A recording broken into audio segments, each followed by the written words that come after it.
Today would be preferable. We're working. We're in the lab, and we're gonna make sure this happens as soon as possible.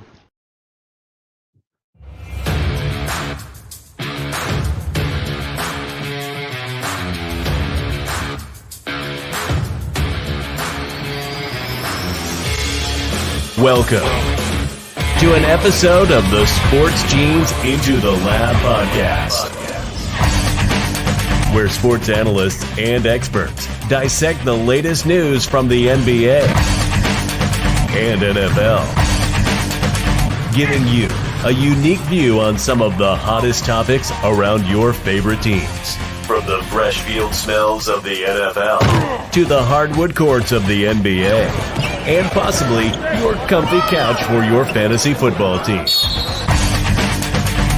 Let's see what kind of news the lab is working with today.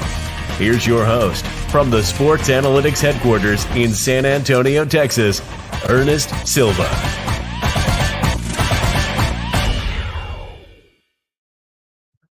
Welcome back. ITL is back for Season 5, Episode 1. I am joined by the sports scientists here at the Sports Analytics headquarters.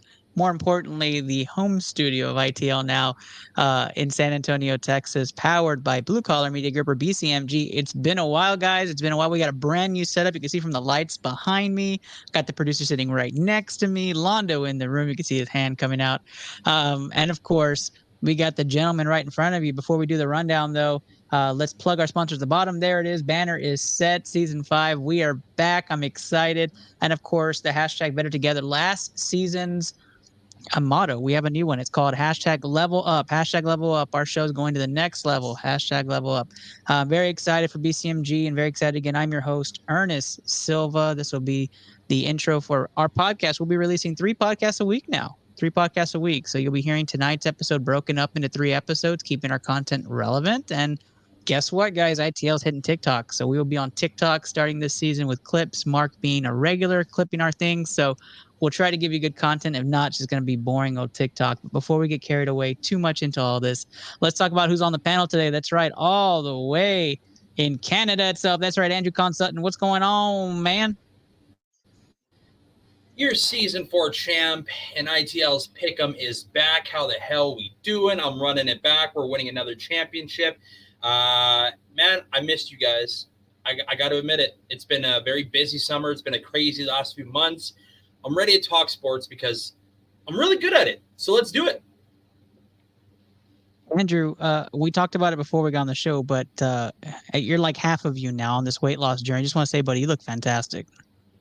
Thanks, man. I really, really appreciate it. Yeah, started a weight loss journey about 3 years ago. Down 110 pounds as of now. So it's showing. My face is, getting a little thinner. And my 3XL jersey that I bought about 2 months ago is about a size and a half too big. So. Well, just because we're coming back from the summer, we hadn't seen anybody. I'm going to put you on the spot. What'd you do this summer, my man? Honestly, dude, it's been crazy. I have now played an equivalent of, I think it was 82 the last time I counted, 82 slow pitch games so far this summer. So that's taken up most of my nights, working, going to the gym, just trying to stay busy, man. Summer, we only get 3 months of out here in Saskatchewan, so you try to tend to do as much as you possibly can while the weather's beautiful. Gone to the lake a couple times, went for a nice little swim a couple times. I'm a brand new uncle as of this summer too, so I've been spending a lot of time with my niece, Catherine. She's just been an absolutely amazing part of my family, and I've just been so blessed to, again, have such great people in my life in the last little while, and now I'm back with the people that I love talking a little sports with, so let's get into it, fellas. Absolutely. You're not the only one that's hanging out around here. That's right. Just Luke is in for the debut episode of Season 5. What's up, Just Luke? Oh, it makes me feel so good to be back and talking with you guys. I've been texting Ernest. You can ask him, hey, when are we starting? Hey, what do you need? Hey, is there anything I can do to help prep?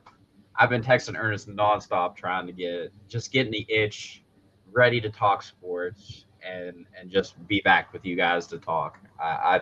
I'm so excited for this season. Yeah, Luke kept on bothering me by saying, hey, man, when are we coming back? And I would just be like, are you going to be there for the first episode? And he'd be like, give me a hell Absolutely. That's right. Super exciting stuff. Just Luke, glad you're back with us. Glad we're back, talking sports. Now, again, our round one segment is going to be NBA based. So if you have those football ears turned on or fantasy football ears turned on, you can probably turn off for a bit. We're going to talk a little bit about some topics going around the NBA. That's where Luke's going to go fingers in the ears to start things off here. I may be just ranting. Kenny usually comes on. Before I go on, though, I just want to introduce Orlando Mendoza, the producer. He's been the producer now for a couple of years, but he is also in studio on the mic. Orlando, why don't you say hi to everybody? What's up, guys? How y'all doing? You might recognize his voice. He is also going to be the voice of one of our new segments that we're going to talk about here in just a second. As season 5 is going to be really, really fun. So season 5 is not only going to be just the sports scientist doing Pick'em all over again, which welcome back Davis Cordova to the show. He'll be coming back on Pick'em this season. Davis making his debut in September. But we have brand new segments. Yeah, Davis is coming back. You would have never guessed it. But yeah, we have brand new segments. So we're going to welcome on a couple of regulars in our chat. So Chris Borak or Pless Walker, who usually is commenting and telling us how bad we are, and Reginald Huggins are going to be joining the show as the old guys. And they're going to be joining a debate segment here on ITL where they're going to take some of the heated debates, probably starting with, is James Harden one of the best ISO players of all time, and then going from there. And they're going to go back and forth, just basically talking shit to each other the entire time. So I'm absolutely encouraging that segment. Mark is working on the intro video, so excited to bring that on. We also are going to have a Vegas correspondent coming onto the show. That's right, Frank Labuda. Well, he's going to start his segment called Let's Be Frank, and he's going to talk about bets and the different sports books in Vegas. And he'll be starting his journey in August with us as he goes and makes his first bets of the season. Another Cowboys fan, so welcome to the team, Frank. We're excited to have you. And then, of course, our final segment, which I hinted in an earlier post this week, is Talk It to Death. That is going to be our resident skeleton in the room, or the skeleton in the closet, whatever we want to call it. He has now got the podium. He will be talking about all the hottest takes and topics that are just being talked about way too much by national media correspondents and just killing all of them with the final take. And we have a surprise voice for that skeleton later on. And he's not making his debut today, but he'll probably be making his debut in the next episode. And so we'll be prepping for that. So a lot of great stuff happening for ITL in season 5. Of course, you can follow us on all of our platforms, including and starting in September, TikTok. We are finally going to TikTok. I said it was going to happen by year 5. We're here. I'm wrapping stuff up personally. We are going to be there. TikTok. Mark is clipping after. We're going to be practicing. He's going to be clipping some stuff. Guys, we're going to be TikTok. I don't know if we're going to be TikTok famous, but it's going to happen. So be ready. It's coming. Oh, Lord. All right. I see Tyler's in the chat. What's going on, Tyler? I see you in there. What's up, my man? Thanks for watching. We're back. I thought we were going to start off with 0 people watching since, we've been on hiatus for a bit, but 5 to 7 at a time is not too bad. We're going to go with that. If you're listening to this, we're about to start the NBA news rocking headlines. So we're going to go through some of the latest headlines around the NBA, and I'll start this off with kind of a speed round. So if you're not into the NBA, you can probably just turn it off. But Jaylen Brown with the Boston Celtics signs a supermax $304 million extension over the course of 5 years. If you want to know how big of an impact that is, the Celtics are basically banking that the TV deal is going to up that salary cap quite a bit because he makes $69 million in the final year, which if you take that percentage-wise, it's half the salary for this year, which is nuts. So Jaylen Brown, who can't dribble left, will be making $304 million on that extension. And we move on. Kristaps Porzingis, big news in the offseason. Kristaps Porzingis now joins the Celtics in a trade that came from the Washington Wizards. Add that to the Celtics. Now the Boston Celtics seem to be in prime contention, probably a piece away from saying they're the favorites. Steve probably say they're the favorites no matter what, but we'll just say right now Boston's up there and probably the top 2 with Milwaukee. Kyrie Irving returns back to Dallas on a bit of a deal that allowed Seth Curry and Grant Williams from Boston to come back over to Dallas. And so Dallas stocks up, ready to lead Luka and Kyrie into the promised land. 2-year window is what we're giving that before Luka decides to move on if they don't win one. That's my opinion, and I'm sticking to it. Chris Paul traded in the offseason. He was traded a couple times. He was traded from Phoenix to Washington and then Washington to Golden State. Golden State Warriors get Draymond to come back, and now they got the old guy who hates them on their team too. It'll be interesting. He does not want to come off the bench, but Golden State wants him to come off the bench. So already drama starting there. We'll see what happens in that locker room. Russell Westbrook returns to the Clippers on like a $2 million deal, and KJ Martin from the Rockets gets traded there. Clippers run it back basically, and so we'll see what happens in LA. The Lakers reloaded. Austin Reeves signs a very team-friendly deal at 4 years, $53 million. Jackson Hayes, Cam Reddish, and Gabe Vincent all joined the Lakers, and the Lakers seem to be the overwhelming talented favorite in the West, aside from the already existing champs in the Denver Nuggets. Last but not least, Derrick Rose heads to Memphis, and Marcus Smart gets traded to Memphis from Boston in a shocking move that allows Memphis to revamp and acquire those pieces to help with the loss of Dylan Brooks and John Morant in the beginning of the season. So, guys, lots happening in the NBA. I know it's been a while. I just kind of ran through those because we're going to talk about some certain NBA headlines right now. But any of those stick out to you guys here? I know you guys are not the big NBA buffs, but any big ones, shockers to you? It's not that I'm not a buff. I've just lost all kind of like, I don't know. The game to me doesn't seem what it used to be. There's no excitement. Maybe that's just because my team sucks so bad now and we're just pretty average. After winning a championship, you go from a super duper high to like this year losing FVV and now, Siakam's in trade talks and all this other stuff. But hey, the one team that needed to revamp it and needed to make the right criteria to make that next step was the Boston Celtics. They did that. They did everything they possibly could to be the best number one team in the East. The East is a juggernaut. It is a crazy division with so many skilled teams. I mean, we talked about it probably the last episode of ITL. The Raptors shouldn't even have been in the playoffs, but even at 500, at 43 and 42, they made their way into it. So the Celtics learned last year, hey, we need to be way better physically. We need to have better ball handlers. I think the loss of Marcus Smart is going to be it's going to be a more drastic loss than people are making out to be. Marcus Smart's a very good on-ball defender. And I think he was a very vital part to that team. And losing that might be big. But, hey, they did the right things. They got their big man in Porzingis, like you have mentioned. And I think he's a little bit of an upgrade over Al Horford. So the biggest thing is question mark with Porzingis. How healthy does he stay? Every person that you listed on there that signed, how healthy do they stay? Chris Paul, how healthy does he stay? He's 39 years old. You think about Draymond Green. He doesn't want to come off the bench. Well, I mean, they gave him $25 million a year. That doesn't really scream bench material. So I get his side of it, but he's also 34 years old. You start to see all these names, but you forget how old they are. Derrick Rose. I mean, John Morant being a goddamn idiot.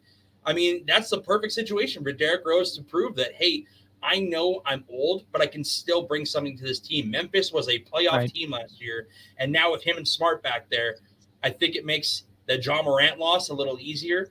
But, all of these guys are, we're in that swing of age now, which is crazy. Our favorite players are now in their, mid-30s, late 30s, almost 40.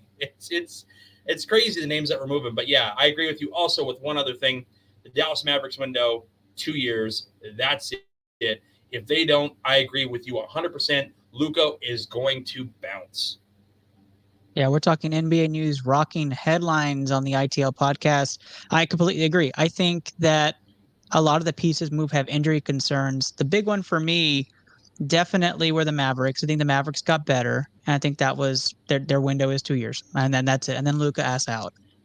We're going to talk a little bit about Joel Embiid in the next topic, but I think the Sixers have no window. I think that's over, and we're gonna talk a little bit about that and where James Harden ends up. But my free fall team for 2023 is going to be a shocker because all the news outlets are saying they're probably going to contend this year. I think Memphis falls. I don't think they come back and perform at the same level. I think Desmond Bane's a great player. I think JJJ is a fantastic player as well, Jaren Jackson Jr. But Ja not playing the beginning and then taking time to come back. Derrick Rose is a filler. Marcus Smart's great. I think he brings that grit. I think that's the one piece I'm talking about for Boston that they're missing is that defensive elite guard. Now that they have Porzingis to help with Horford, like it was like a bait and switch. Like we need somebody else.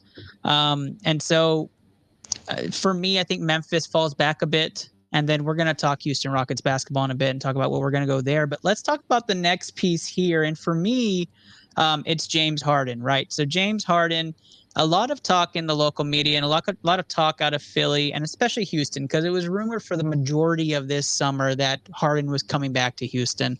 And I think there's a lot of merit to that. We listen to a lot of local analysts. We listen to a lot of national analysts talking about what the plan was. And I think Harden really did want to come back to Houston. I think the goal was to let Houston kind of reset after the whole debacle happened and Daryl Morey was gone and just a whole reset. And he didn't want Steven Silas to be hired. We're not going to go down the road again. But James Harden left. He thought he was coming back. It didn't work out. And now he's kind of left out in the wind. He's requested a trade to the Los Angeles Clippers because he wants to reunite with Russell Westbrook. They have some pieces that Philly wants. But the big piece that people talk about is if James Harden is the same guy. Like, is he an elite all-star level talent? And I personally was not a fan of how he left Houston. So I am not the biggest James Harden fan. Okay. James Harden, though, does still have that it factor. And I wanted to kind of talk about what that means, the it factor. It means that you can rely on the guy without the star power. So my counter argument to everybody saying James Harden's not the same guy is this. James Harden, without Joel Embiid, went 5-2 last season. He averaged 20 points per game, 9 assists a game, 6 rebounds a game, shot 41% efficient field goal percentage, was a +2 in differential. Great numbers, right? You say without KD and Kyrie, he also was averaging high minutes, 25 points a game, 10 assists a game, 8 rebounds a game, 44% field goal percentage, a 1 differential. He was a fantastic player. He's still doing this outside of Houston. So when you talk about what he brings to the table, can he lead a team by himself? The answer is still at a very mid-level area. He can lead a team, right? He's not a 1A. We've seen that James Harden's not a 1A because he can't get it done in the playoffs. He is consistently lacking in the playoffs. So if we're talking about what does James Harden bring to your team, he's still a 1B, 1C. Probably his best part is 1C if he's not on the ball, if you're not needing him to distribute and score as much. So to me, James Harden is still a guy that's worth it for the right team. And I think he makes a lot of sense to the Clippers. So I'm going to counter argue all those saying James Harden's just kind of a role player. He's not as good as he used to be. I think he's still an elite shot creator and an elite distributor in this league. He's still averaging what most top level talents would when he gets the chance and opportunity to. Give him the stars, he's just like any other team would be with 3 or 4 stars. His numbers go down, and you can talk about that all day. But your thoughts, guys, on James Harden? Do you guys have any other thoughts on the James Harden rumors and where he wants to go and just him in general?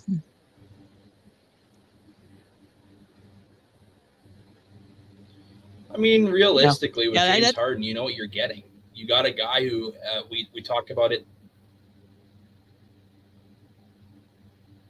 Is my stuff working? I don't know. Yeah, we can hear you. I'm good. I'm okay. Sweet. Yeah, I mean, the biggest thing with James Harden is his ability to ISO ball, right? We talked about it right off the get-go. Listen, James Harden still puts up 20 points a game. That's very good. It's very good production out of a guy that you want. You know, whether it be starter minutes coming as 6th guy, doesn't matter. I still think Houston is probably still on him somewhere. You know, they probably want to make something work. Having some veteran leadership with those rookies would probably be a great idea for them. But at the same time, I do think that he does go back to the Clippers because the one thing that James Harden hasn't done has won an NBA title, right? That's the one thing that he has to do in his career. That's the one-off. And the Clippers have the roster to do so. Kawhi will be back next year. I don't know if that's important to him. I don't know if that's important to him anymore. You know, like he could just stay in Philly. Yeah, but you can't kid yourself. The championships aren't the reason why guys at their age are going to these kind of teams, right? Yeah, like what's he looking for? Money. I think it was just money at that Yeah. point. I don't know if there was like a huge, like if he wanted to win a championship, probably would have tried harder to make Brooklyn work. Probably would stay in Philly another couple of years. Right. Philly's not a bad team. Like they could No. contend in the East. For sure. I don't Philly know is a if great anybody team. can challenge that in the comments, but I'm pretty sure that they would contend in the East. I don't know. They're definitely a top 3-4 team 5. at worst. I'm saying 4. 5. What team are you putting ahead of them besides Milwaukee, Boston, and I'm missing one? Milwaukee, Boston, and who? Brooklyn? No, they suck. I mean, does Brooklyn still contend? No, they don't. They're going to Not be bottom. this year. I think that's my question, right? Is why? Who are you putting in front of Philly? Like they gave Miami, if Boston they a get run. Dame. Miami. Sorry, if they get Miami. Dame. That's what I was forgetting. Miami. Especially Yeah, if they and get Damian Dame. Lillard's a whole nother. Yeah, especially if they get Dame. They lost Gabe Vincent. They lost Max Strus. Tyler Hero will probably be gone if Dame came. So, and then what else do you lose in that? Your future probably. So Miami would have those 3 guys, and then what else would be the question at that point? And is that team as good? But the star power is there, right? We're going to talk about Phoenix next, and it's the very same conversation. And so when you think about where James Harden lands, right? If he goes to LA keeps Kawhi, Paul George, Russell Westbrook, and James Harden, right? That's your big 4. And then everybody else on that team. Terrence Mann would go back to Philly. That's a rumor. And then draft picks of some sorts. But like if you're LA, do you really need James Harden? And if it's not LA, do you have anywhere else to go? I think you just run it back in Philly. And I think that's the situation that Harden is in, is nobody else needs him and wants him. But the stigma of he's not as good or he's not that good to run a playoff team, I think is wrong. I think he's still an elite level point guard. When you give him the ball, he's a distributor at a high level. And when he's by himself, he shows he's effective and he scores the ball. And there were a couple of games in that Boston-Philly series where he did score astronomically, and then there were a couple of games where he just disappears. That's why he's 1B or 1C. He's just not a 1A guy. That's just not James Harden. That's just my thought process on it. But I'm sticking to it. Why did he want to trade? Why is he demanding that? There was a fallout. So again, I don't call myself an insider. I just call myself an active enthusiast. So, Daryl Morey and the franchise promised him to extend his contract if he took a pay cut last season, helped Joel Embiid get the MVP, played his role. Maybe they win a ship. And then when it came to offseason, they were like, we're not sure if we want to continue with you. So that was a slight. So he opted in to get the trade, but he was also thinking about opting out to go to Houston. And then when Houston hired Ime Udoka, which we'll talk about the Rockets in a bit, they decided to pivot from Harden and go with Fred VanVleet. It's a whole nother conversation. So Harden's kind of left hanging out to dry there. I think for sure he was all intended to come back home. But we've mentioned it a couple of times, and again, we're talking NBA hoops on the Into the Lab podcast here with your host Ernest Silva. We are going to go right into the Phoenix Suns. That's right, Point Beal. So Bradley Beal will be asked to play the point guard position, where they're going to run Beal, Booker, KD, Ayton, and probably Josh Okogie in that 5-man lineup, and then Eric Gordon will lead that second unit with players like Bol Bol and Damian Lee and Bates Diop. But guys. Yeah. So at this point, star power wise, the Suns I think are the team to beat in the West. But for you guys, you heard about the trade. Oh, you're gonna claim they're NBA. Oh, 1,000%. Oh, okay. That's wonderful. That's wonderful. They're not deep, right? Like they've got 6 probably proven great players, and then you just run everything back. But I guess that's how the Heat were constructed too, right? 120 and then put in your bench. Yeah, exactly.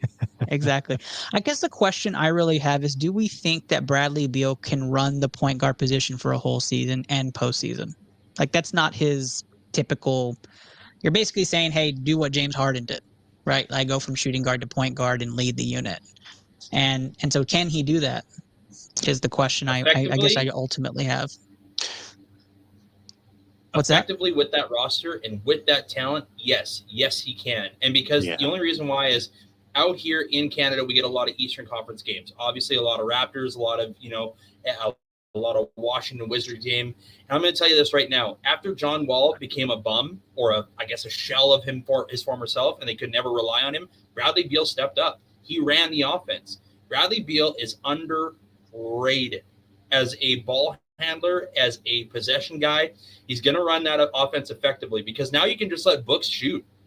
The biggest thing with Phoenix is that Books doesn't have to run the offense anymore. He can just be that prolific three-point mid-range shooter that he is very, very good at. And then what does that free the floor with? Oh, yeah, the Slim Reaper at 7 feet tall who's a walking bucket. It's insane how good this team is. Oh, Tarantula. And then let's not factor in they have one of the best bigs in the game in DeAndre Ayton. And so this team, in all intents and purposes, like I'm saying right now, this team should win 60 games this year. This team should make it to the NBA Finals. And if they don't, and they went all the way in like this, it might be the biggest bust in the last 10 years. But let me pump the brakes a tad bit on a couple of things. DeAndre Ayton's not one of the best bigs. I think he's the highest paid, one of the highest paid bigs. He's a good big. He's a good big. Like he's top 15. He's Great big. I wouldn't say average. I say he's on the higher end, but he's not somebody I wanted on the Rockets, like he's not somebody I'm coveting, to come over. But okay, so let me pump the brakes on that. First off, Andrew, where did Kevin Durant go to college? Do you know? I've completely drawn a blank. Texas, yeah. University of Texas. So you're absolutely right. He's a phenomenal player. Phenomenal player. I think I've been following him his whole career. So take it easy, just Luke. I'll digress. So going back to the point Beal, right? There was an article that came out a few years back when I say a few years, but it was like half a year ago, where he had to run point guard for about 10 games when John Wall got hurt. And he averaged 29.5 points per game, 10 assists, 5 rebounds. The offensive rating for the Wizards at the time was 113 points. And that was with players like KCP, Kentavious Caldwell-Pope, and Spencer Dinwiddie. And it was not like a talented team. So in the small sample size we have where he does it, he's actually really good, right? I think going long-term, the decision-making, what the window is for this team, because this is another 2-year window team, right? This is another 2-year window team, unless that cap goes up, right? Because they're at the second apron. So we'll have to see what the Phoenix Suns do. To me, I'm pessimistic about it. I think there's going to be some needs. I think they're going to need a true point guard at one point. I think players like DJ Augustine out there may end up finding their way on this team and running point. And then you see a shift where Kobe goes to the second unit, something like that. Yeah, and you see Booker playing the 3 a little bit more. They play a little bit smaller at the top. So we'll have to see what happens. For me, I think Point Beal is going to be somewhat of a peak in the beginning of the year, and then teams will adjust, and those harder decisions of playing the point guard position is going to be a little bit tougher for him. But we'll move on. We'll move on to one of my favorite topics of all time on this show. That's right, the Houston Rockets. Who can blame me? That's the team to talk about. They were all the craze this offseason. If you haven't been familiar with what the Rockets have been doing, you've been living under a rock. The Rockets have been actively moving the needle. They hired head coach Ime Udoka, who brought his whole slew of characters with them. Ben Sullivan joins them. They got second place in the Summer League. They drafted a stud in Amen Thompson, as well as Cam Whitmore, your Summer League MVP. The Houston Rockets have been making moves. So I got to ask you guys, Houston Rockets, they signed Fred VanVleet. It's a 3-year deal.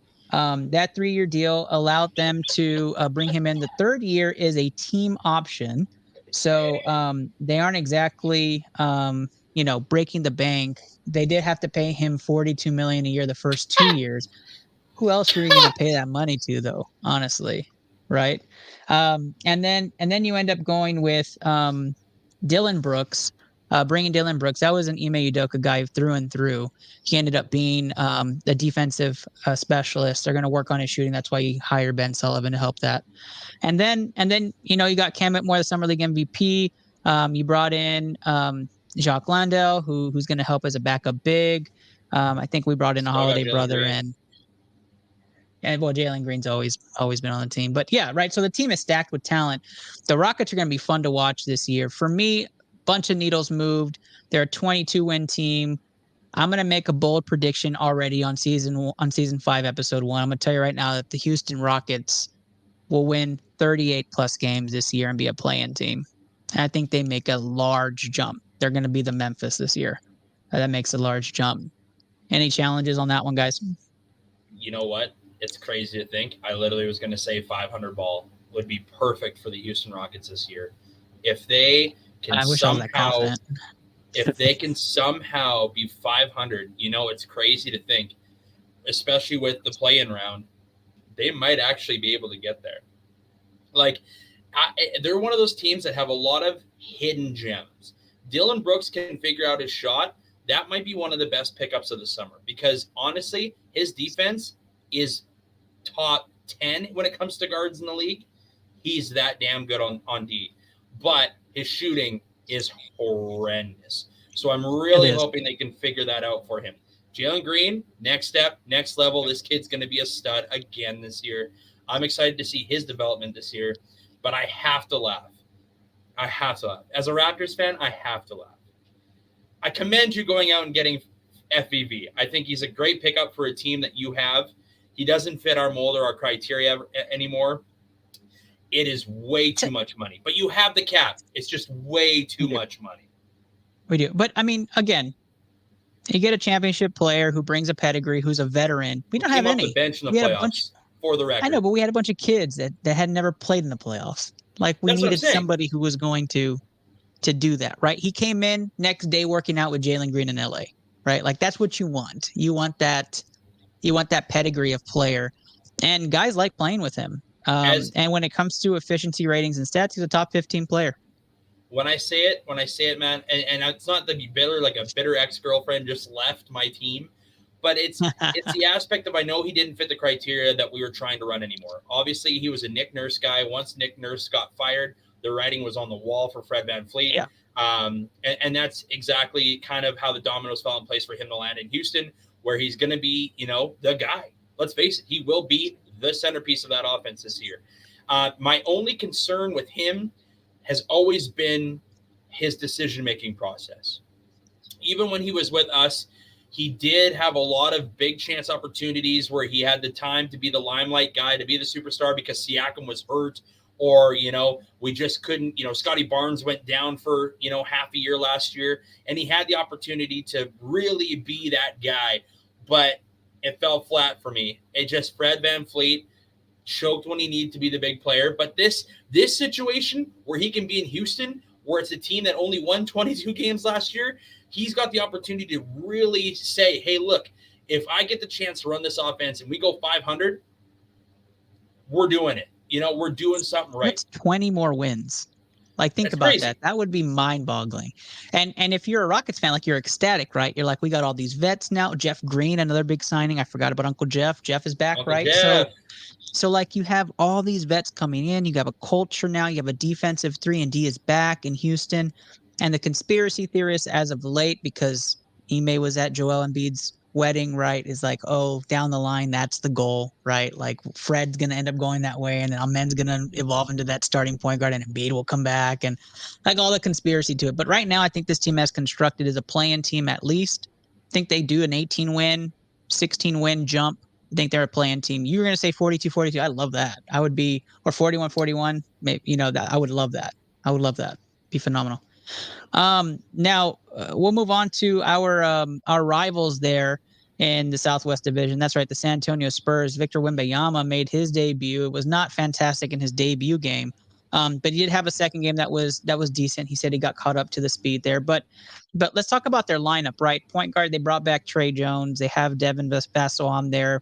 Keldon Johnson is now, or Vassell. Now Keldon Johnson is their 3. That's probably their best player before Wembanyama came. Jeremy Sochan, arguably one of the most fun players that the Spurs have. And then, of course, Wemby himself. Their bench is full of vets. They have Campaign, Reggie Bullock, Devontae Graham on there, C.D. Osman. So when I look at the Spurs, I think they make a small jump too. I just don't think it's as great of a jump. They didn't really bring in any big names either. And what are your impressions, Andrew, on Wemby's first take in the NBA, especially in Summer League? Were you impressed, or are you worried about him? Like, what's your thoughts on Wemby? First game, he looked like an absolute buster. I think we can all agree it was horrendous. It was so bad. He was so bad because there was so much advertisement, so much pump up to this kid, and we got that 5 turnovers, 10 points, like 2 for 13 shooting. I was like, oh, Jesus. And so, anyways, fast forward, he did have a decent rest of summer league until he got shut down. My biggest issue with him is that I think. Sorry, am I glitching? No, you're good. I feel like I'm glitching. Brought to you by Glitch. Yeah, I just feel like Energy. my biggest Glitching. thing with him at the moment is that he has to pick up weight to his size. He is a very tall man. He looks like he weighs 68 pounds. It scares the shit out of me. For health purposes, I don't want him to be injured. He was already shut down in the summer league because of that situation. But I'm not going to rule him out of bust. Not going to rule him out of bust yet. Way too goddamn early. Let's see what he does. I hope he picks up a little muscle, puts up a little weight to him, and becomes a great player, because San Antonio might hit the lottery with this kid. Joining us now on the ITL podcast is none other than himself, the co-host for season 5. That's right, Kenny Cotterell. Kenny Cotterell, what's going on, my man? I mean, like, we're asking for guys' opinions on Wemby, like you guys have seen him play in person or something. Oh, wait, that was me that saw him play in right, Summer Kenny. League. You did see him in person. It's almost like I've watched this guy play live or something, and he's fine. He's actually better than fine. He's pretty goddamn fantastic. And I think you were more blessed to see the Amen Scoot show than the Wemby show, but we'll talk about that another later time. Well, I didn't even get to see that. Scoot didn't play. Scoot was out hurt when I was there. No, I mean, that sucks. Wemby is completely fine. They were never going to play him all of Summer League. They do this with a lot of top picks. They play a game or two just because the NBA wants them to, and then they shut him down. Yeah, he's going to be a little thin for his size for his first year, but he doesn't have to put on crazy weight. They said the same thing about KD. KD added maybe 10 pounds since his rookie year, 15 at most. And he's just wiry, strong. That's how Wemby's going to be. So the Spurs are fine. They got their top guy.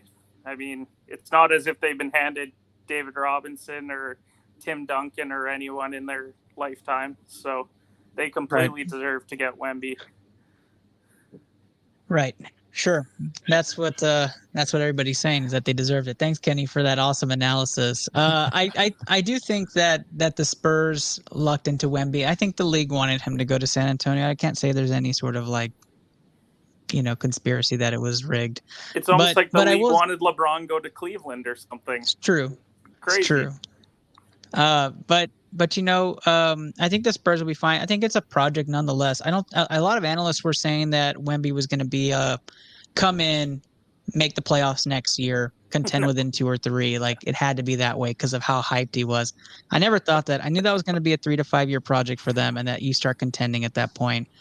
But it just showed, right? It showed, and as a fan, as a Spurs fan, you're like, oh, we're back. And no, not really. You got some time. You got some time. Can we stop acting like one player in today's NBA can just get you to the playoffs, even in the West? True. Like, we just watched Shai Gilgeous-Alexander average over 30 a game, and they couldn't get into the play-in. So, are we saying that Wemby's going to do that his rookie year? Because that's probably what it would take for them to actually make the playoffs year 1. That's not to say that they don't have a bright future. Just in year 3, are they probably a playoff team with him? Yeah. But do they even want to win games this year? Or do you want to just... No. You're probably not playing Wemby the whole year. If your season is down the tube at the 65th game, you're probably either shutting him down or you're putting him on a pretty serious minutes restriction. And that's completely fine. It's okay to suck in the league for a number of years, because then you actually get success because of it. Golden State. And I think from our Let's Be Frank segment, Frank Labuda, him and I were talking about this very topic, and I think the Spurs own the Raptors first round or 2, so they want you guys to be bad also.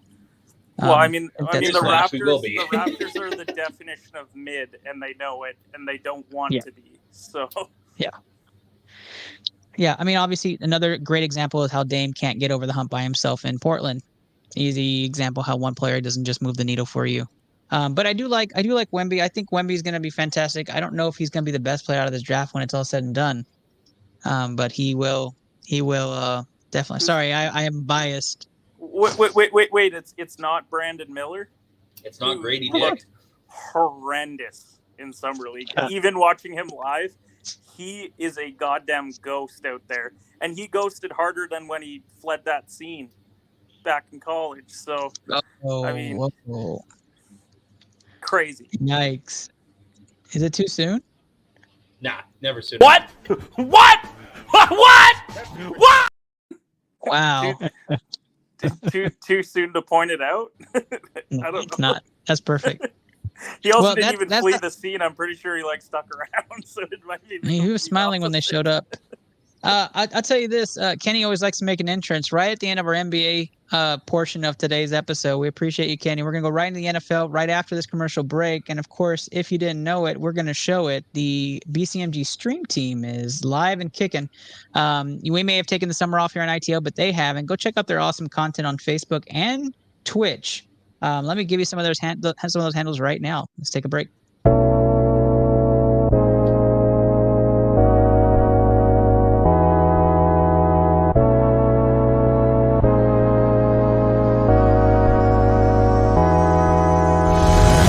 Yo, Jill going down the hill. Gonna go fetch Jack in his little pill. Jack feeling down and that's pretty bad. Let's go. Oh!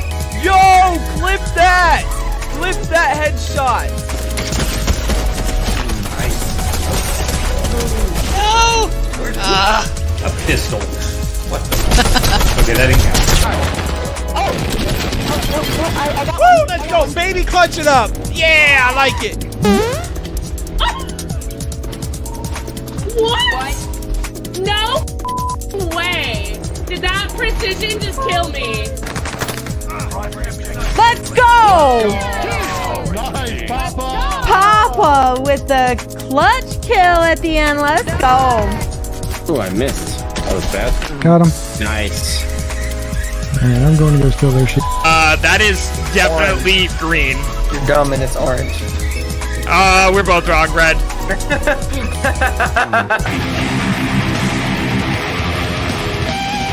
I could get that solo if I tried it a couple times, but we'll come back to it. I'm fucking dick right now. Holy shit. Like, I fucking suck right now. Yeah, I can tell.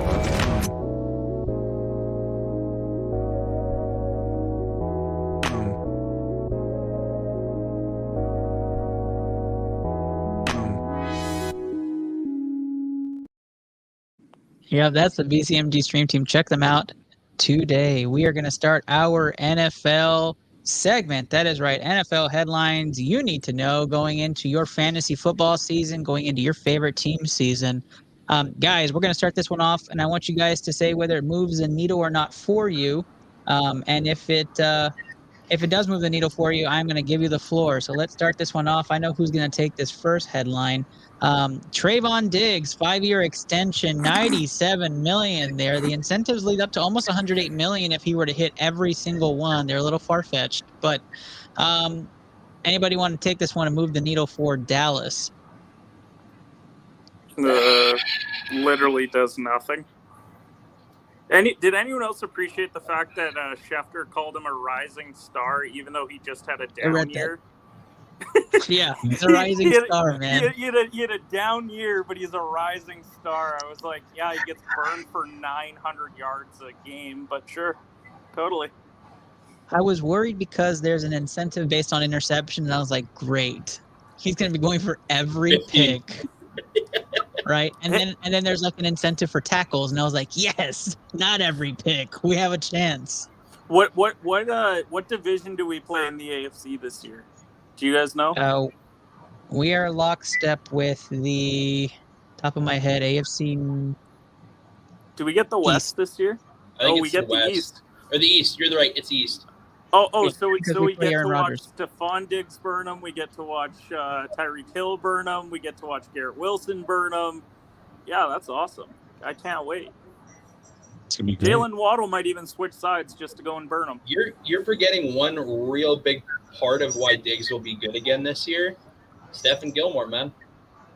Oh God, that's a name more than the production, I think.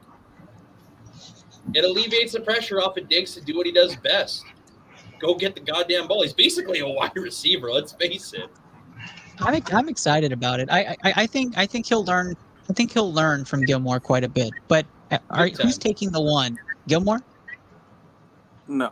No, it's Diggs. He's just taking one side of the field and Diggs takes the other. Or are we playing a coverage where Diggs gets the one no matter what? I just want to have blanket coverage behind Diggs. That's it. Just give me a safety over the top. Extreme high. Just give me a safety over the top. That's all I need. J-Ron Curse, Luke, Donovan Wilson, what do you please. think? You're a diehard Cowboys fan. I feel like this is what Dan Quinn wanted. You can actually drive through right now. We can just actually play cover 2 and just call it a day. Number 7. Luke, say, do you want a large fry with that? You want a large fry with that? You're every kid that worked at McDonald's in my high school. Congrats. Yeah. But I do agree with you, Luke. This is what Dan Quinn wants. I feel like Luke is like the speedster from X-Men, and he's talking to us in his mic while he's running through his scene. He honestly sounds like lagging? he should be playing Call of Duty Modern Warfare 2 with that, and you should yell AC-130 above. Okay. No, and Luke, it's funny because you're actually super clear. It's just the room looks like you're zooming through it. Oh, okay. Oh, I got you. Yeah. But keep it that way. Don't try to make it. If Dallas can figure out the linebacker situation, like middle linebacker situation, obviously Van Der Esch is not the answer, and they haven't had a guy since Jalen Smith was there, and the middle linebacker situation is what concerns me. Are you telling me that I shouldn't have bought a Leighton Van Der Esch jersey 4 years ago, thinking that he was going to be our linebacker for the next decade? He was good last year. Because I didn't do that. How's your neck? Is your neck all right? What I actually do when I put the jersey on is I put 2 towels behind my neck, and then I feel like Leighton.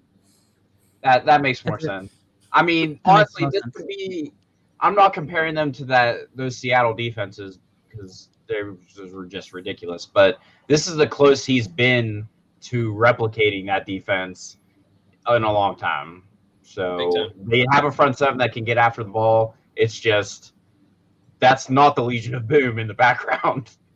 But I mean, it's better than years past. I'll give you that. I still think I would have loved to see Bobby Wagner come over to the Cowboys when he was a free agent and had the opportunity to do so.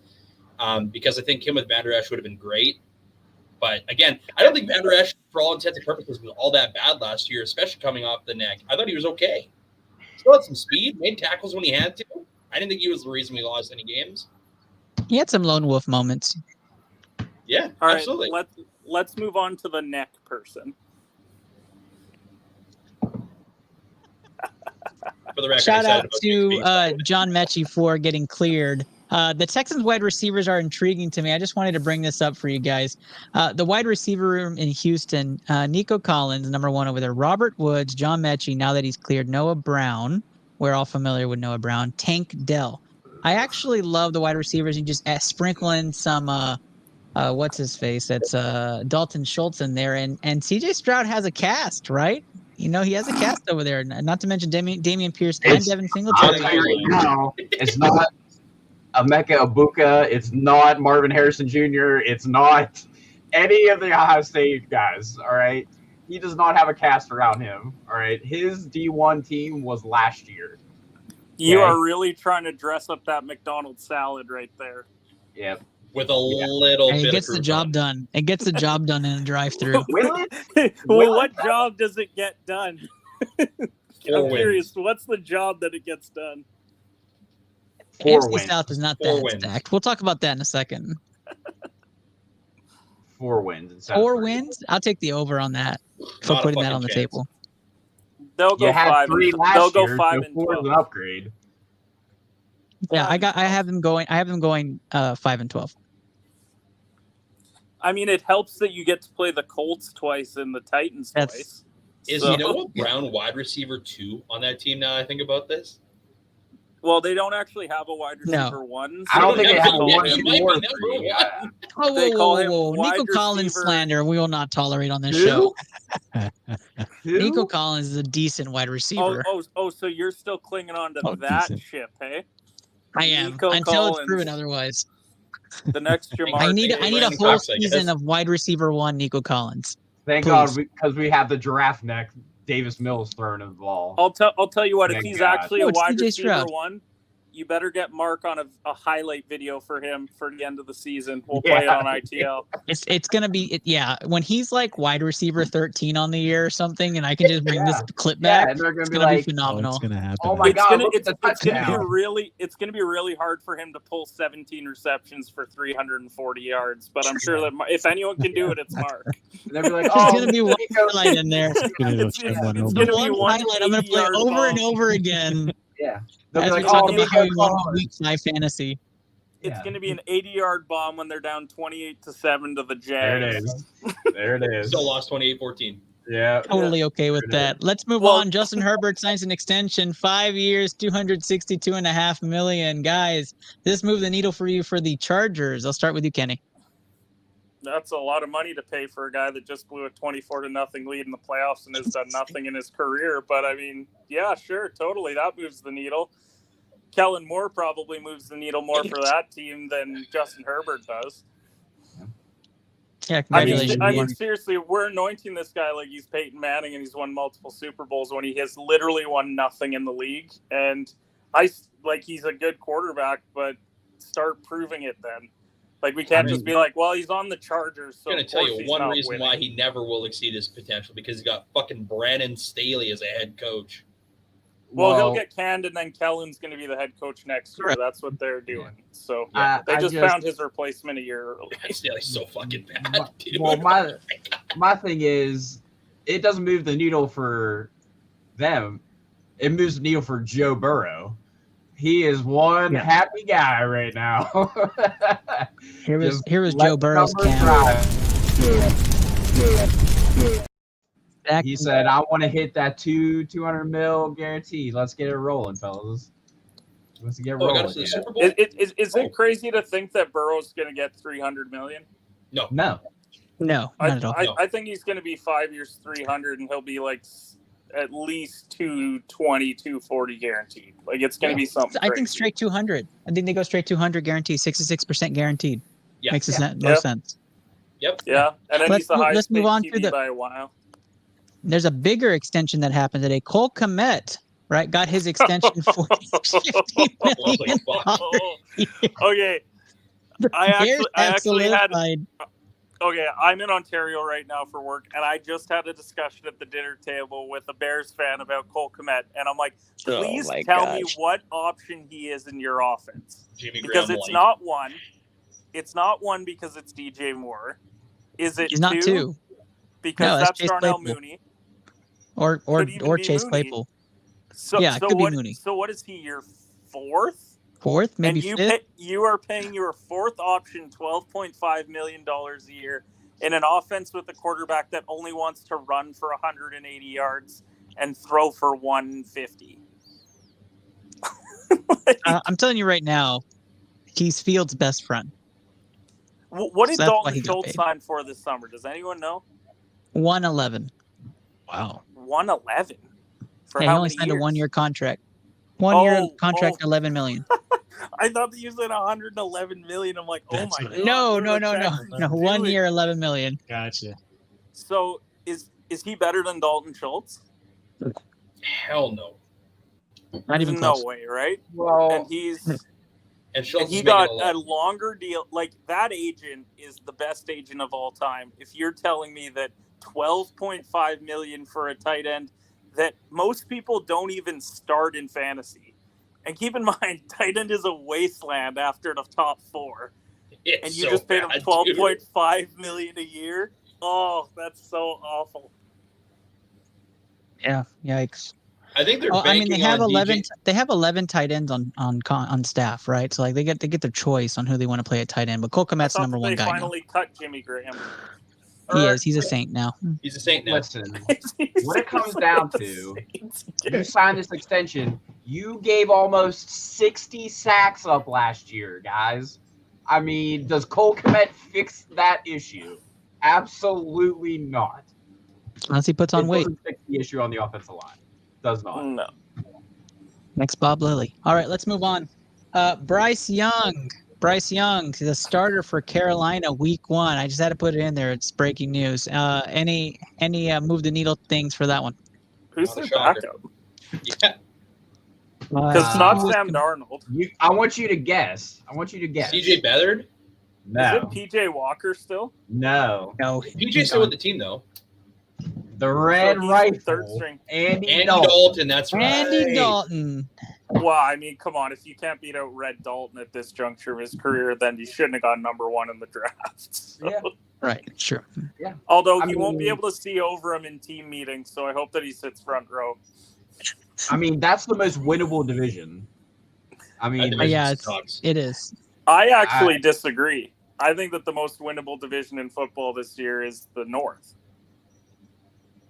And we're that's actually our main topic today. That's our main topic today. So let's not steer into that conversation. Sorry. Okay, cool. That's okay. Yeah, it's okay. totally. I forgive you. Well, you didn't get to do the rundown because I'm busy. Team working. USA update. You guys are awful. Shocker. Wow. Just a quick rundown for those ongoing topics. Jacobs still holding out, does not report to camp. Saquon jumped the picket line. He actually signed his franchise tag with an addendum. 1 year, $1 million. You're a fucking traitor and a pussy. Yeah, but Luke has that's strong what all the words. Giants fans are saying until Saquon punches in your only touchdown week 1, and then you praise him. You had $10.1 million in a franchise tag, so you signed a 1 year for 11. Why? Well, it's because I had to spend all that money on Daniel Jones for the most average quarterback in history. They just paid $73 million to one of the linemen, didn't they? Yeah, but don't worry. You know They got a number. Well, they're probably number still 1 playing option in Nate. Darren Waller now, so he's definitely going to throw for. No Waller slander either on this show. No, none. Well, My favorite part. Well, it's tough to slander a guy that's not going to be in the lineup half the year. That's true. Favorite part of this whole circumstance is that Saquon Barkley went on a podcast and said, I deserve to be paid like one of the best running backs in the league. You got paid less than Tony Pollard. Yikes. I mean, hey, if you're the Giants, you got to be thrilled. If you're the Giants, you're thrilled. I mean, Absolutely. you crossed the line. You crossed the line for $900,000. You're a fucking asshole. Man. You're a fucking asshole. Also, it's completely A fair fraud. to slander Darren Waller. A big. Sorry, I mean, the F word is a little strong, but it's completely fine to slander Darren Waller because he married Kelsey Plum, and so is he. He's the one that's really winning in life. There we go. Well, he doesn't care about they're my probably slander. they're probably still And paying Post fucking Nate Anime. Solder, and he hasn't played in near a fucking decade. So Yikes. Brock Sterling Purdy's also Shepard's ready. still on the Giants. yeah, Nobody cares. He is. Brock Purdy Is started. Darius Slayton And still there? Purdy. Purdy's still there. Sterling Shepard. Sterling Shepard's still there. I can't wait to look at that Sterling Giants Shepard's waiver wire hamstrings? Purdy all is year looking long. pretty. Let's go to one of our top stories for the NFL segment. That's right. It's DeAndre Hopkins. He goes where all receivers go to die to Tennessee. And it started off with Julio Golly. Jones. It moves on to Robert Woods. Now it's Alexa, apparently. It's now DeAndre Hopkins. So, okay, guys, let's have at this. DeAndre Hopkins joins Tennessee. And their current wide receiver core consists at the top, Hopkins, Burks, Westbrook, whatever. Do you guys have any thoughts on Julio? Great. DeAndre Hopkins going to Tennessee, and does that move the needle for Tennessee in the front of the AFC South? no, Get a new agent. because by week 4, Will Levis is going to be starting. Oh, my That God. took them from Ew. 7 wins to 7 wins. Yeah, in fact. I'll be honest. I don't even think Hopkins is going to lead the team in receiving this year because he's not going to play the full season, and I think that Burks will have a pretty good year. So, If you're no, I don't drafting in think that it was- fantasy, are you still drafting Burks as a number 1?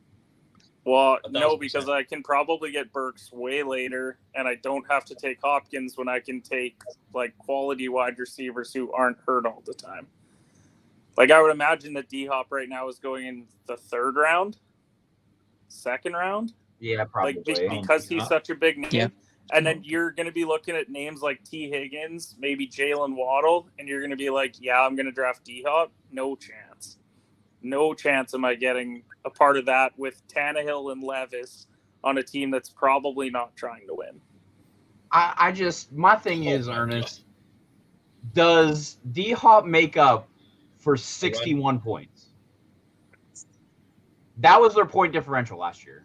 Minus 61. Wow. Does he make up 61 points? Well, he might, only because they didn't even have Julio last year. Hold on. I'm gonna challenge that real quick. Keep asking that question over and over until I have the answer. I mean, does he really make that up? He was suspended last year, right? For PEDs. Correct? He played well when Kyler was healthy and he was in the lineup. But again, how many games is he going to play? Yeah, right. I was going to say. So no, he doesn't make up 60 points. Historically, he probably make up 35, 28 to 35 points. He probably what accounts for 5 more touchdowns in that offense. So what's maybe that one or two wins? I think it moves the needle 1 or 2 wins for me. Yeah, Two? top. Okay, top. that But division. where were they at before that? Like, what did you? I mean, have they them were at a as win 9-win total? team, right? I mean, they won 7 There's last no year. way. They won 7 last year. You Weren't think the they like Titans are winning 7 and 9 games? Weren't they at 7-2 last year before they lost the rest of them or something crazy They like lost that? 7 in a row. Yeah, that's what I thought. Mike Vrabel is still the head coach. It's still a run-first offense. Oh, so DeAndre just going to get lost in the shuffle. We don't think the What's the Titans are good, do we? What's the over-under on Titans Titans wins right now in Vegas? Fast. I Like- mean, Like, Vrabel's great, but that is not a good roster. It's a terrible roster, but they're still going to run Derrick Henry to the ground because it's the last They have year a Derrick horrendous Henry's on O-line. Titan. They have a bad O-line, and they cut Taylor Lewan because they didn't want him getting hurt again and paying him for it. They still, even if D-Hop plays a full season, you still have a pretty mid Tannehill that will maybe get replaced if Levis looks competent in training camp. That's not a great defense. well, It's an okay defense. You've drafted terribly. You wanted Malik Willis. You tried him out for a couple games. He was so Then bad. scrap him. We'll draft Will Levis, and they've drafted terribly. They haven't signed anybody in free agency besides D-Hop. They The cut offensive Taylor line is Lewan. old. Derrick Henry, whatever you want to say, has the worst mileage of a running back in the NFL. Like, and he's already had foot surgery. He's already had knee surgery. Like, what are we talking about here? Like I don't even They're think not a they young sniff. team. I don't think that they sniff above 500. Hell no. I think they really go do. 9-8. Even in that division, you're probably losing both to Jacksonville now. You're probably losing one of those Indy or Houston games because they have young QBs and they'll figure out a way to win. I don't know who they play in the NFC. Like, maybe if they get the South as their They got division. the South this year. They got the South. But even then, you have the Saints are a tough game. I think they win 9. Ugh. Just adding one more. That division was 9-8 last year. Won that division. Yeah. So I think they win 9. I don't think they win the division, but I think they win 9. Well, yeah, Jacksonville will probably win 11 or 12 in that division, Yeah. but that's not a playoff team that they have there. I don't I think think that they're we're going to be giving good. Vrabel a ton of credit, and I think he deserves it because he's been such a good coach. But I just don't think that the roster's there. I don't think that they made any improvements. Like, if we're clinging on to D-Hop, changing that offense a bit, then I just think I think for me, they're in trouble. if D-Hop stays healthy, right, and he doesn't get any trouble, and he plays a full season, 80 catches, 900 yards. But how happy is he going to 6 be TDs? in a run-first offense when he has historically been in throw-first offenses, where they're like looking to throw him the ball 12 to 14 times a game? Like, is Tennessee actually going to do that? Ryan Tannehill I averages just 30 passes a game. It's so tough because the only person coming out in the playoffs is the division winner. So is D-Hop enough to make a division winner? And I don't No, think he but does. if it was I don't think he your does. bet in Vegas, it'd get you some money for sure. No, if with Calvin Ridley coming to Jacksonville, that's just another wide No. receiver. Yeah. Ready to roll. So I think You're right. T-Law has it on lockdown this year. They're not sniffing the division title, and then 9-8 probably isn't getting you in with how many good teams in the AFC there are. No. And to be honest, is very true. I don't think that they're even going to be competing for a playoff spot come week 16. Yeah. And then at that point, you're probably just like, whatever, we're going to throw in Levis for the last couple games. And that's why I can't see them getting above 500, because I think they'll be like 6-8, 7-8. But they know that they're out, so they're like, why are we starting Tannehill anymore? Let's see what Levis looks like. Levis probably isn't winning games. Yep. They'll be like Pittsburgh last year when they rolled with Trubisky for so long. And then they put Pickett in to just end the year. I'm not as down on the Titans as you guys are roster-wise, and I also don't think that I hate saying this because I don't like defending Aggies, but Tannehill, you guys are really underrating Tannehill to me. I think he's proven if he can be a game manager. Okay. On a playoff team. But a game manager in the AFC? A game manager in the AFC? I'm not saying they're going to make a deep run in the playoffs, but I do think they win 9 or 10. I actually think they're going to be a decent team. Like, I don't think they're going to be terrible. If this is the mountain, you're going to stake your claim on this year. I am because... So, Mark, clip this. Okay. Okay. So is this your bad team that could finish above 500? Because I think we should all have one team that we're going to go out on a limb for to finish above 500. So this is yours. You're taking the Titans? Yeah, I don't. There's a lot of I want to choose the Texans at this point, but no, I'm not gonna do that, right? Because I actually, in the next argument, I'm gonna stake my claim on that team, which is our main. Okay. Yeah, all right. So let's transition from that. That's a good transition. Because it goes back to our poll, right? The NFC North is today's discussion, and our Twitter X poll. I know we had a who poll you're go gonna out, say. This is gonna make me so mad. and this is gonna be my favorite discussion of the night. We asked you guys to vote on who you guys believe is gonna be the NFC North champion, and by a pretty commanding lead, the Lions. 54% say the Lions are gonna be the champion of the NFC North this year. And I am not on that ship. Okay, so who is it? We already know who it is. Before we go into this, the NFC North, right? Let's take a status on these teams, okay? Vikings lost Dalvin Cook, right? They won 11 games by one score or less last season, right? Oh my God, they're going to teeter down, all right? The Packers have lost Aaron Rodgers. They lost Alan Lazard. They're going to run with Jordan Love. It's going to take some time. All right. The Lions lost Jamal Williams, so the short game touchdowns, right? Gambling issues. Jameson Williams is suspended, right? They have a high upside. They got a great defense forming. Swifty. He's so the only team that makes sense to me is the Chicago Bears. It's the Chicago Bears. The Bears will win the division this year. The Bears added DJ Moore. They got a stud in Roshan Johnson from the University of Texas. Chase Claypool will show up, and then Justin Fields takes the leap. I think the Bears are the team that people are sleeping on. They're not in hibernation anymore, guys. Like, let's just take the pun and use it. The Bears will win the NFC North. I'm going to let you guys go first. They gave up 60 sacks last year, Ernest.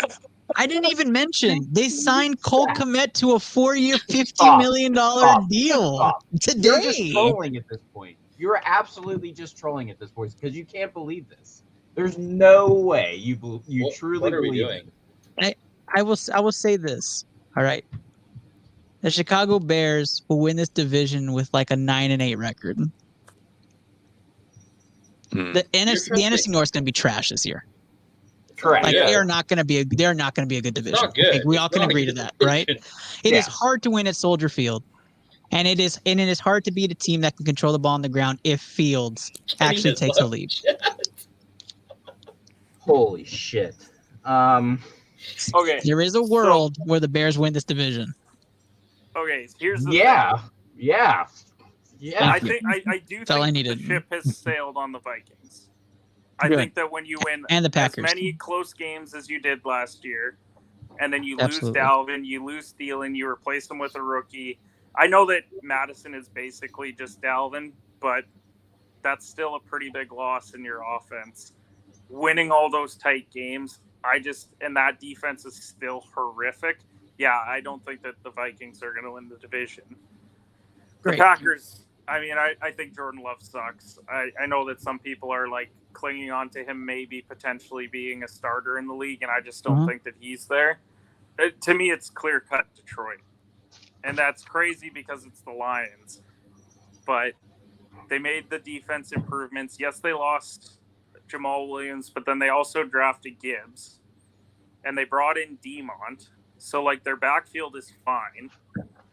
And you have Amon-Ra St. Brown. Like, I think that that's a pretty good Lions offense. And Jared Goff, if we're going to talk about Tannehill being underrated, Jared Goff's pretty underrated. If you look at his numbers last year, he had a fantastic season. He threw for like 4,700 yards, only threw like 7 or 8 picks and like 37 touchdowns. But we didn't talk about him like all year. Okay, hold on. Okay, before we get too far away from this, right? Because we're gonna talk about the Bears no matter what. Like, it's gonna happen. How are we far away from it? We're still in the north. Let's listen. Okay, before I stray away too far from my point. Okay, I just want you to tell me if it's a win or a loss. I'm gonna go through the schedule. Okay. And you're gonna just give me the number. Just give me the number. You can tell me it's 4. I don't care. Just give me the number, okay? Here, I'm gonna go through the schedule. They open up at Soldier Field against the Packers. Is that a win or a loss for the Bears? Win. Yeah, they'll win. That's one. Londo, just say 1 or 2 after we get a win, okay? All right. So what number are we at, Londo? 1. Good. They play the Buccaneers at home. Loss. No, they win that. They win playing that Baker. game. Yeah, they win that game. So Londo, where are we at? Mike Evans and Chris Godwin still. So They're gonna go to Arrowhead week 3. I know that's a toss up for most people. That's not. I'm just kidding. I'm just kidding, Luke, before you get triggered, okay? I'm going to bet the And Chiefs minus 20.5. Good, you should. They should get blown out. They're not as good as the Chiefs. So they're 2-1 right now, going to week 4, and then they're going to go back home and they're going to play the Broncos. Loss. Broncos win. No, I disagree. Sean Payton's yeah, going they to beat the way Broncos. different team, bro. Way different That's team. okay. You know what? I'll give you that game. But you got to give me one in the future. Okay. So they're 2-2. Now the Bears go to Washington. They win. They win that one. one. The worst team in the league. They are now. So now what are we at, Londo? We're 3-2. We're 3-2. Then the Vikings go to Chicago. Loss. I think they split the series. You got to give me that one. Yeah, I'll give you that one because they're they'll split. Okay. So 4-2. So we're 4-2. The Raiders come to Chicago. They win. Should beat them. They are 5-2. 5-2. They go to Los Angeles Chargers. They're going to lose that game. They're 6-3. No, 5. Then they go to 5-3. They go to New Orleans. They lose. Probably lose that game. Winning in New Orleans is hard. And then Carolina comes to Chicago. Carolina wins. I disagree with that one, but I'll give that to you. 5-5. 5-5. Then they go to Detroit. They lose that game. They go to Minnesota and lose that game. They're 5-7. 5-7. Then Detroit comes to Chicago. Detroit wins. Probably win at home. Detroit wins. Detroit's Then gonna they sweep play them. Then they play the Browns. What are the Browns? You know what I mean? Like, that's such a tough team. So let's Are say they that's a playing toss in up. Cleveland? Are they playing in They're Cleveland? playing in Cleveland. Loss. Cleveland wins. All right. So now they're what? 5-9. Yeah. Yeah. You They said 9 and finished 8, the year. so you already lost. I already lost. Yeah. But that's because a couple games I swung the other way. But the Cardinals they beat. The Cardinals they beat. The Falcons they beat. And then they play the Packers to end the year. See, and I think that they can lose that Falcons game. So even if I give you Carolina that they win, I think that Atlanta can beat them. So I think they split those. At most, you're 8-9. I'm 9-8. Like, it's one game. Yeah, but I don't think that Maybe 2. I think that Detroit goes 10-7. Okay, well, that's a whole different conversation. I'm just telling you right now they'd win the division at 9-8. But what You does asked that me to swing for the fence on somebody over 500. I'm telling you, Chicago's going to swing over the fence. But what I'm saying is, okay, so if they're 9-8, you think that Detroit is an 8-9 team with the improvements that they made? Were they not 8-9 last year? Well, I mean, with suspensions and stuff, I've got to see. Hold on, give me 1 second. Why are we acting like Jameson Williams is like T. Higgins? Like he barely did anything. Crazy. In that The guy offense. took every 1 yard handoff and got touchdowns. Congratulations. No, that's You're talking about Jamal Williams. We're talking about Jamal But Williams. Sorry, that's Jameson Williams. to me, that's a big loss. I think Jamal Williams is a big loss to me. Yeah, but when you lose He averaged Swift 3 and yards a Williams and carry. you replace them with Demont and Gibbs, then I don't think that you've lost anything. I think that you are completely where you were. So Demont okay, we're gonna if we're gonna go through the Lions schedule, we might as well just hammer through it. Lions Chiefs, they lose. Yeah. Lions Seahawks at Detroit. Win. 1-1. 1-1. Lions Falcons in Detroit. Win. Lions. Lions, yeah. 2-1. Lions Packers in Green Bay. Lions. 2-2. They'll Okay, drop a Lions, weird division game. Yeah, Lions Panthers at home. Lions win. 3-2. Lions Buccaneers at Tampa Bay. Win. Lions. 4-2. Lions and Ravens in Baltimore. Baltimore. 4-3. Lions Raiders at home. I'm going to give it to the Lions. 5-3. Lions Chargers at home. 5-4. Lions Bears. You already said it was Lions. So 6-4. Lions Packers in Detroit.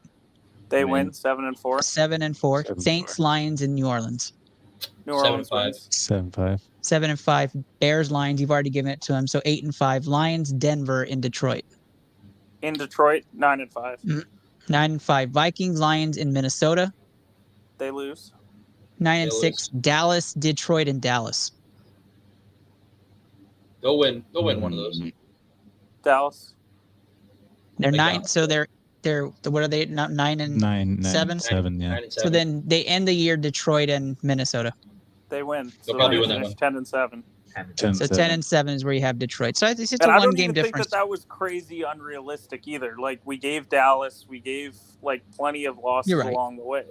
If Dallas hasn't already clinched and they're playing people. Yeah. Yeah. I think, and the thing is, Dallas isn't going to have clinched. They're going to be the 5 seed, and they know it because Philly's the best team in the NFC. But either way, Detroit is still a very good team that's improved. Defensively, that's where they had to improve, and I think that they did. So I think the offense is just going to be the same. Is anybody not on the Detroit-Chicago train? Is anybody choosing Minnesota or Green Bay on this panel? Listen, I want turmoil. So this would be, I would love to watch Detroit just fucking melt to the ground this year. Just because what would be the most Detroit Lions thing to do is to build everything up and just watch it collapse in front of your face. It would be very Browns, I think. It would. Like, Yeah. everyone hyped up that, when Deshaun comes back, and then he was horrible when he came back, and they're like, oh, wait, we stink. It's like, yeah. I think everybody thought that you're going to stink, except you. And Kareem Coach Hunt is Keenum. still a free agent. That's bananas. I mean, every Andrew, running back is still Andrew, a who free do you have? agent. Who do you have in this division, Andrew? I'm rolling with Detroit. I mean, it would, and I agree with you. It would be a very Detroit thing for them to fall off the map. But I really saw a consistent Jared Goff. I saw a healthy Jared Goff. I saw Dan Campbell be a great coach, and I think that's what that organization needs. Losing the 16 touchdowns that you got out of your running back is big, but let's not act like Gibbs couldn't do the same thing. Montgomery can average 3 yards a carry too. So their offense is good. Cleve Raymond is a little X factor for me in that offense. When he came into the fold last year, he was pretty good, taking punt returns. Williams gets back. Yeah, I just think Green Bay's a 4-win team. They're fucking terrible. Definitely their division to lose. I don't know. Minnesota still has Double J. They have Jay Jetta, who is a great. He's the best wide receiver in the game. Every single play without. So before we end so it, bad for him. I want to give you 3 shots at guessing the backups for the Green Bay Packers. Okay, wait. Backup Backups on what position? The quarterbacks. Oh God. Well, you got Love starting. Yep. Brett Hundley. Brett Hundley. Nope. Damn it. Who else did they have that's terrible? Tyrod Taylor. Nope. I would never guess any of these. So Yep. It's Who the hell are they? It's bad. Sean Clifford. No, Sean Clifford, Danny Etling, and Alex McGuff. They're so fucked, dude. Alex. And Jordan Love to start week one. You know what I don't feel bad for? Thanks. I don't Karen feel Jones. bad for fucking Packers fans. For like 20 years, they've had consistent quarterbacks. It's the same thing with the. It's the same thing with the Mark, Patriots. clip that and send it to my wife. Do it. Andrew It's will the same thing with never the be welcome Patriots. in my house again. I'm never going to be allowed in the fucking house again, so that's great. Yep. Same thing with the Patriots, I love man. it. 20 years and you're losing. I don't give a. Yeah, Now they've yeah, had 3 mediocre years of Mac fucking Jones. Hey, Mark, don't clip Mac this. Jones. I hope that the Packers really fucking suck this year. I really That for sure. Wow. That's a marital Please dispute. clip There it it. is. Please clip it so I can just I- have I'm it. glad that's recorded. I Find you a hope lawyer. that they absolutely stink. They win 3 football games, and then they're probably just going to go and draft like a wide receiver. They're going to draft Marvin Harrison Jr. just Yeah, because. draft a lineman. Yeah. That's perfect. I will Aaron's say gonna be this. like, what the That fuck? would be the ultimate middle finger. Aaron Rodgers has a bad year with the Jets, and then suddenly the Packers go out and draft Marvin Harrison Jr., and he just flips him the bird. Give me that. That's wonderful. Clip it, ship it, send it to the wife. I'll sleep on the couch. I want this to happen. So happy for you, Kenny. You're going to Talk enjoy that. myself into it. Wow. That is today's episode. I will say, Kenny, everybody, I want to ask division winners. If you had to put a parlay for division winners today, if you had to pick them, you have the Lions. Who do you have in the East, Kenny? I think you said Eagles. Who else do you have in the East? I'm sorry, I mean, the West. I can already tell you my division winner parlay because I've already placed it. Yeah. Tell us what it is. Shoot it. So Buffalo's winning their division. Don't No, let I just the want Miami NFC, Kenny. Just NFC. No. We're doing it all. We'll just get it all out of the way. My gosh. I'm the co-host. I get some say over this. San Fran's winning their division. The Saints are winning theirs. The Lions are winning theirs. The Eagles are winning theirs. The Chargers are winning their division. I'm trying to think which division I'm missing. Jags, Bengals, Bills. Kellen Moore comes into the Chargers. Wow. They turn around the offense and they upset the Chiefs. They'll go like 12-5, and the Chiefs will go 11-6. That's a big one. They're Good plus job, Kenny. 440. Thank you for all of that. course, it's a big one. Andrew, give me your NFC division winners. Give me the Yeah, AFC well, I'm going too. to roll with the Lions. I still think the Eagles are probably going to take this division, but the Cowboy and me, I'm going to roll with the Cowboys. Gross. The Yeah. NFC East, just because I think that Brandon Cooks edition is a lot better than them losing Miles Sanders. I don't know. Give me a hell yeah! Sorry. That's my picks in the NFC. Gross. I missed your last one. What's your last one? I mean, no one's not taking San Fran, right? Lions. Oh, I'm taking San Fran, yeah. That roster's still a unit. All right, that who do you have, defense Luke? is probably the best in the NFL. Eagles. Even though I just shit on them. Lions. Ooh. Man, The this North South is so the fucking South is a bad. crapshoot. It's such This a crapshoot, dude. Fucking bad. The South. It's funny because we're putting faith in Derek Carr because he's facing Please. Baker, Desmond Ridder. You know what? Fuck it. I'll do it. I'll roll dice. I'll go with the Saints then. Yeah. And I mean, he has Chris Olave and Michael Thomas if he actually plays. So I mean, fuck it. And that gangbanger in the background. Yeah, 49ers, and we're good. Am I allowed to revise my Saints pick when Alvin Kamara gets suspended for 19 games? Yes. It was self-imposed. He's fine. Okay. Good. He just wanted to quit He's playing. he's reformed, is what I've heard. Went to church. Yo, twice. yeah, He feels yeah. great. He got the right, so now he's got the left. We're good.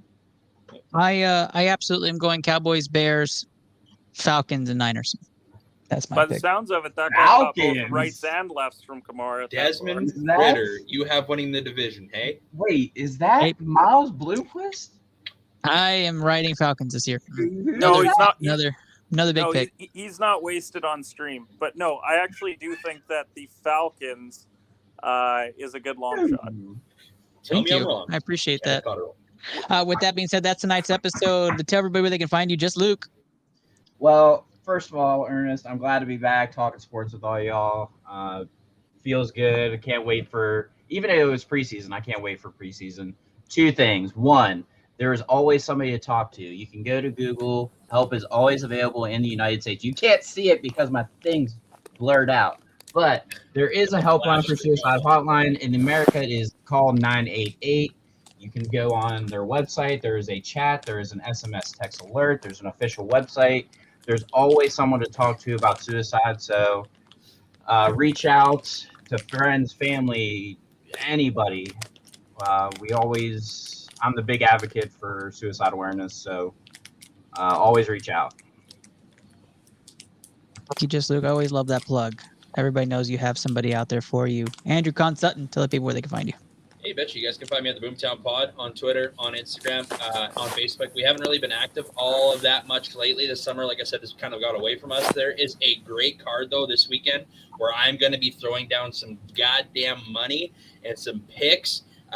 You can obviously pay attention to our Facebook. That's pretty much our main area right now.